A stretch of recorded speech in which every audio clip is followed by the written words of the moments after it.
Welcome to ஹரிசிவ சமையல். அனைத்து சகோதர சகோதரிகளுக்கும் இனிய காலை வணக்கம். இன்றைக்கி நம்ம பார்க்க போகிறது மத்தீசிய ஜெயந்தி பற்றி தான்.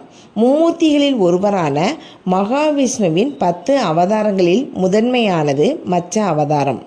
பிரம்மனிடம் இருந்து வேதங்களை அபகரித்து கொண்டு போய் கடலில் ஒளித்து வைத்திருந்த சோமுகாசுரனை வதம் செய்து வேதங்களை மீட்டு பிரம்மனிடம் ஒப்படைத்த அவதாரம்தான் மச்ச அவதாரம்.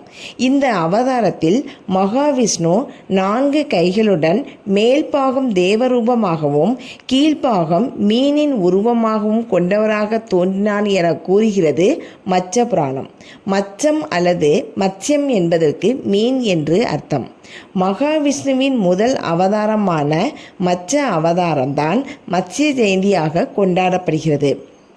மத்ஸ்ய ஜெயந்தியானது ஒவ்வொரு வருடமும் சித்திரை மாதத்தில் தேய்பிரை திரியோதசியும் உத்திரட்டாதி நட்சத்திரமும் இணையும் நாளில்தான் கொண்டாடப்படுகிறது.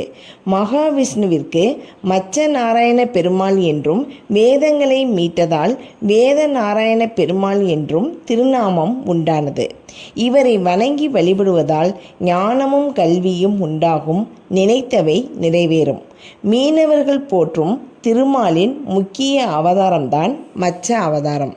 மச்ச பெருமாளுக்கான காயத்ரி மந்திரம் ஓம் தத்புருஷாய வித்மகே மகா மீனாய தீமகி தன்னோ விஷ்ணு பிரசோதயாத்.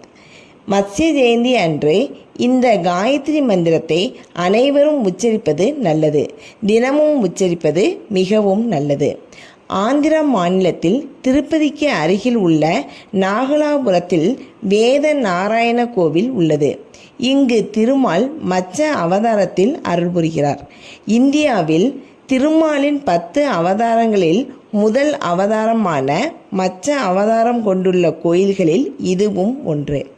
இந்த வீடியோ உங்களுக்கு யூஸ்ஃபுல்லாக இருந்துச்சுன்னா எனக்கு லைக் பண்ணுங்கள், ஷேர் பண்ணுங்கள், கமெண்ட்ஸ் பண்ணுங்கள், சப்ஸ்கிரைப் பண்ணுங்கள். தேங்க்ஸ் ஃபார் வாட்சிங்.